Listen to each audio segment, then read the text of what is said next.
What is going on, mates of YouTube? Marcel here, and in today's video we're going to be looking at a fragrance from a brand that I haven't given a lot of love to over the years, and that fragrance is Zirh Classic.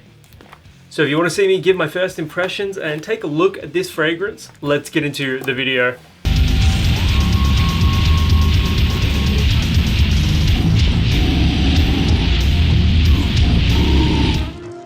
Zirh Classic, also just known as Zirh, rhymes with Sir.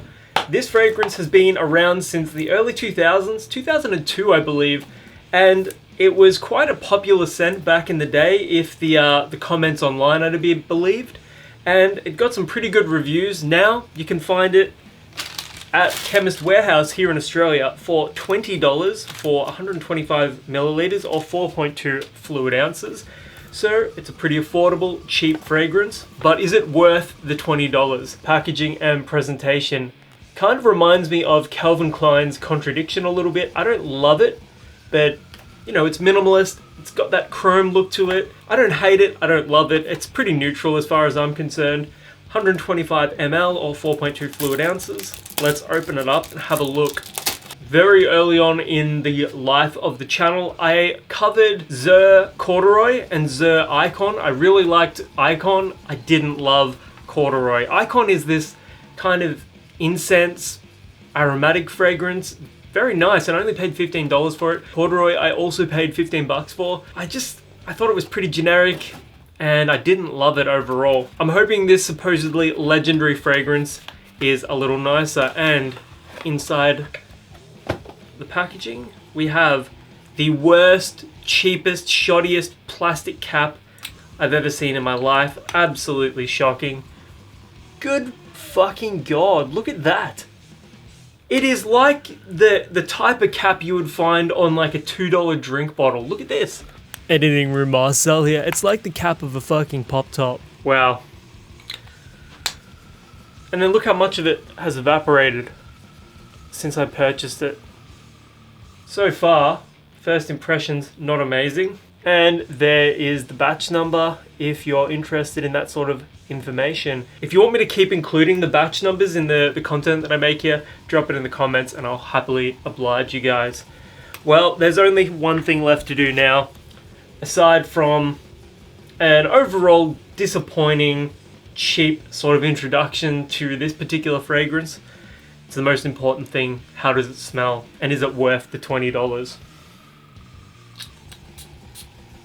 Atomizer isn't awful.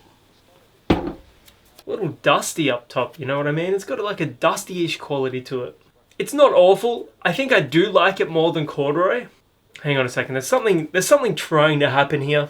Citrus, orange, bit of ginger. There's something aromatic about this one as well. Kind of mossy. And then there's like some sort of like culinary spice to it, like cloves or something like that. I would hardly say that this is a revolutionary fragrance, but the overall DNA of the fragrance itself, it smells a little more modern than the 2002 age would suggest, like 23 years old. It smells a little more modern than that, but the one thing that modern fragrances do that this is lacking is the abundance of ambroxan. So I'm actually pretty impressed with that, because ambroxan would have turned this into a wretched fucking hive of disgust. I mean, also getting like a hint of like pepperiness and maybe some pear here as well.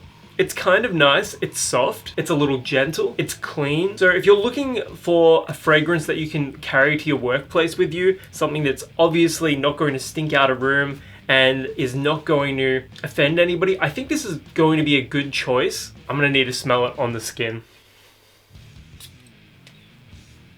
Oh, it's sweeter on the skin. I know this fragrance only costs $20, but please try it on your skin before you try it on a tester strip. It's warm. There's a hint of citrus sweetness here. It's a little aromatic, a little mossy, and it's got kind of like a delicate spice to it. The overall fragrance itself smells much nicer than the cheap packaging would suggest. Is it amazing? Is it revolutionary? No, not in my mind.